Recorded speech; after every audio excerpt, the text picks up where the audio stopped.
Hi అండి. నేను ఇప్పుడు చూపించబోయే రెసిపీ టమాటా రైస్.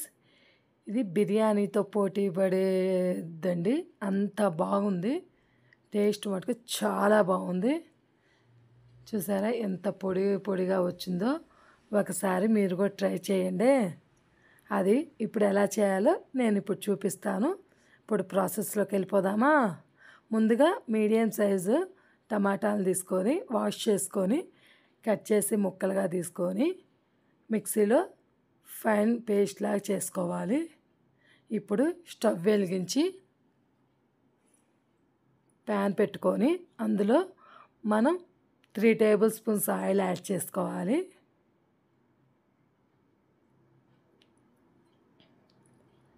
ఆయిల్ వేడెక్కిన తర్వాత 1 టేబుల్ స్పూను జీలకర్ర యాడ్ చేసుకుందాం.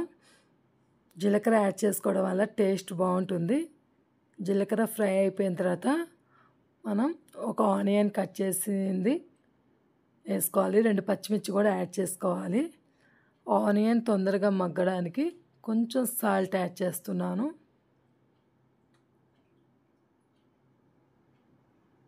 ఇప్పుడు 1 స్పూను అల్లం వెల్లుల్లి పేస్ట్ యాడ్ చేసుకోవాలి. ఇది పచ్చివాసన పోయేంత వరకు ఫ్రై చేసుకోవాలి. కొంచెం కరివేపాకు కూడా యాడ్ చేసుకుందాం. ఇప్పుడు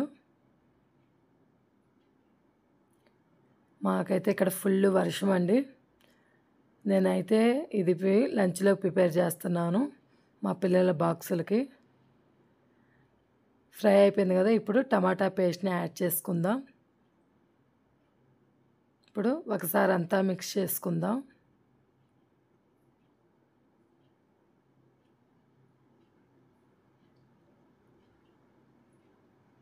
ఇప్పుడు ఇందులోకి 1 టేబుల్ స్పూను చిల్లీ పౌడర్, టేస్ట్కి సరిపడా సాల్టు,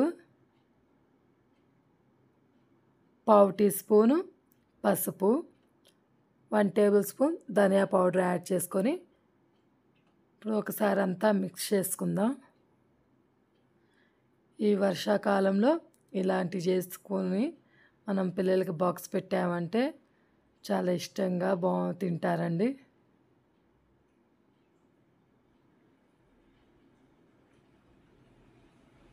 ఇప్పుడు ఫ్రై అయిపోయింది కదా. మనం ముందుగానే ఉడికించి పెట్టుకున్న రైస్ని యాడ్ చేసుకుందాం.